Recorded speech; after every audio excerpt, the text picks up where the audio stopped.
MCQ with one or more than one correct answer. Question. In figure, small block is kept on M. Then acceleration of small m with respect to ground is F by M. Acceleration of M with respect to ground is 0. Time taken by M to separate from capital M is 2L by M F under root.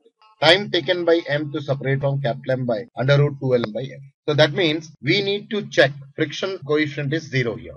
So when a force is applied, this will go on sliding, this will fall down. Since there is no horizontal force on small m in the ground frame, therefore the acceleration of m in the ground frame is equal to 0.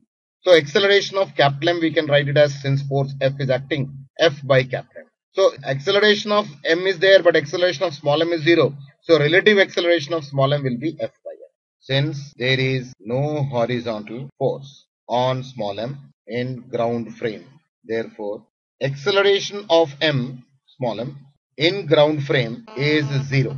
But what is the acceleration of capital M? Acceleration of capital M is F by M. So therefore, relative acceleration will be F by capital M. So acceleration of M with respect to ground is F by M. This is wrong option. Acceleration of M with respect to ground is 0. So definitely option B is the correct one. Now, since we know relative acceleration, we can calculate time taken by M to separate out from capital M. So using S is equal to ut plus half at square, initial velocity of small m is 0.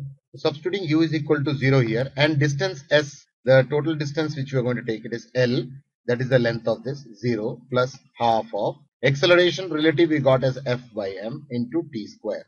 So the time taken will be equal to root of 2L divided by F by M. So what will be the correct option?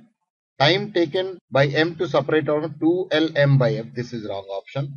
So 2L by F by capital M. So this will be option D will be the correct option. This is capital M. So time taken will be 2L capital M by F. So correct option will be D option. So option B and D are the correct option.